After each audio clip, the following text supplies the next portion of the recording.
Senator Culleton. Wow, thank you, Mr President.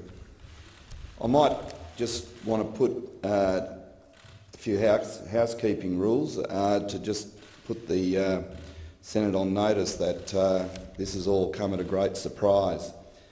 But look, in response to the Senate, Mr President, I rise in the Senate chamber today to state the situation as I have become aware of it, confirmed only this morning at a meeting of Senator Brandis. In fact, I've only just been handed further documents in the chamber before I've had to speak. May I declare at the outset that in my discussions with the clerk of the Senate this morning, I was clearly informed that I have the right to exercise my vote in the Senate and continue to represent the people of Western Australia, as I was elected to do.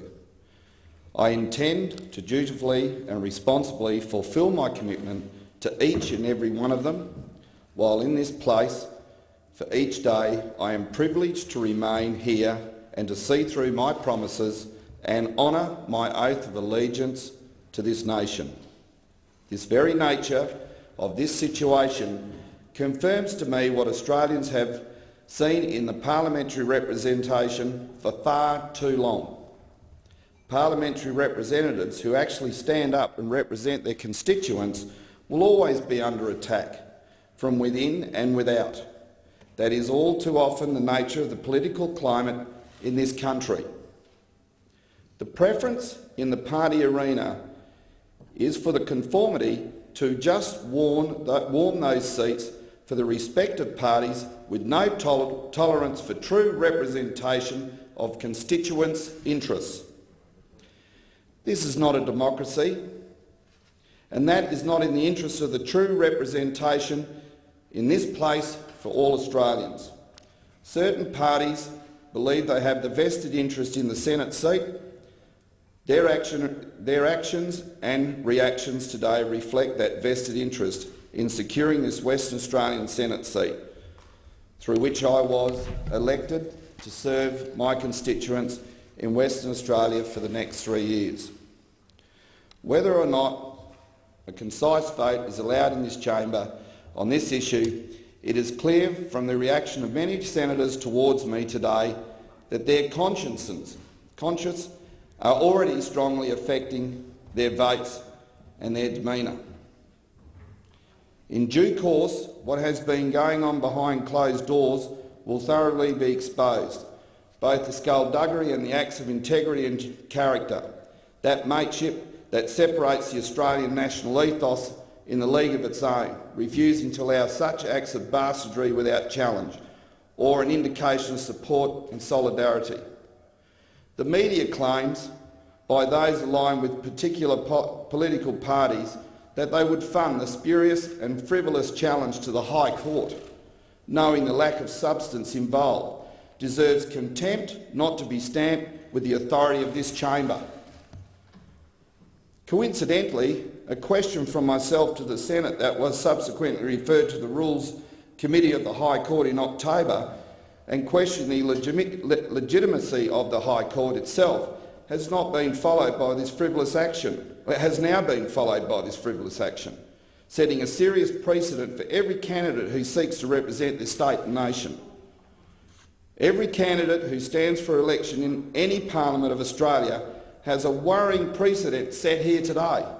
That is, any candidate owes money for any reason or withholds money because of poor service or workmanship, they are open to charges of this nature being levelled against them during the critical period of their candidacy in order to remove them from the parliamentary position, should they be elected.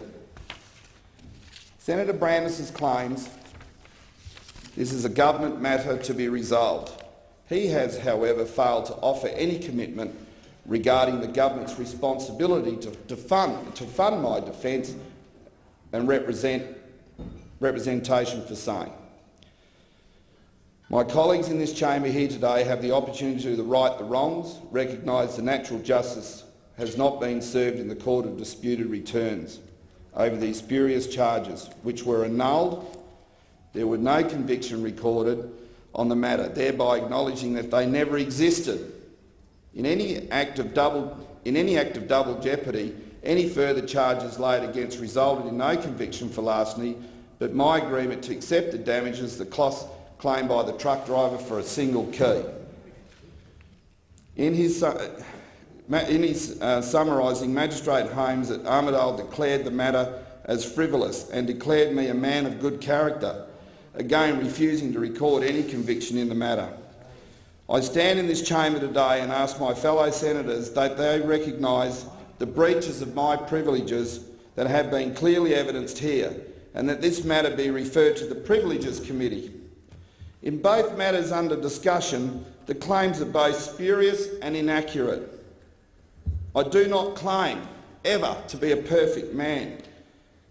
Amongst imperfection, there was only one perfect man who walked this earth, and we remember that they lauded him 1 week and then brutally beat him and crucified him the next. In a conversation with Senator Brandis on Saturday, 29th of October, Senator Brandis said he had been in contact with the High Court and that it had brought to his attention that the contempt of my question is accurate. If that is the case, what are we doing here today without that issue of the High Court being first resolved? If indeed the High Court is out of order, as my question indicated and their own rules confirm, how can they preside over anyone? In his concluding observation recently, resigned Solicitor General Justin Gleeson recorded, item 67, the current pleadings in the election petition proceeding are deficient and in my view should be incurable. In other words, this action could run out of sight on a dark night. However, contrary to his statement that court of disputed returns may be prepared by a single justice, my request is for a full jury trial, as is my right under the nation's constitution. A case of precedent in such a matter in the High Court was set in Nile v Wood 1987 FC 87 063.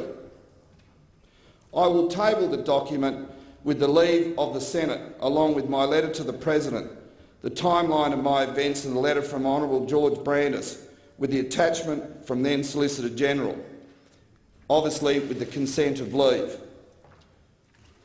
We have a country in need of a moral and ethical Senate chamber, and yet the most urgent call to this chamber this morning is to attempt to remove 2 senators who have worked determinedly to restore the constitutional rights of every Australian.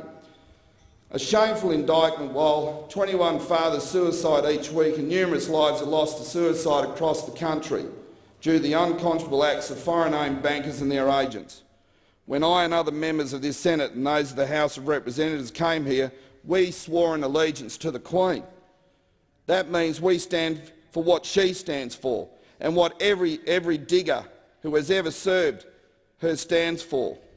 They were prepared to lay down their life to defend what she represents, and we too are called on to make such sacrifices and take on the challenge and obstacles to freedom of true democracy. I hope and pray that I meet that challenge and fully intend to do so to the best of my ability. To all of those who have sent the numerous messages of support and prayers from right across the country and from my own state in West Australia, my heartfelt thanks. One received just as I walked to attend this chamber, I will share with you on record. Good morning, Rod. I support you 100%. What a great senator you will be when you get through this. Don't focus on the outcome, just face each issue bravely and honestly, exactly as you've done. The people are with you. My whole family supports you. You were destined to be where you are and help expose the elite, unethical activities of the banks. With best regards. I have nothing further to say, but I shouldn't say that. I have everything to say which was in my first speech, and I will take nothing away from that. Thank you.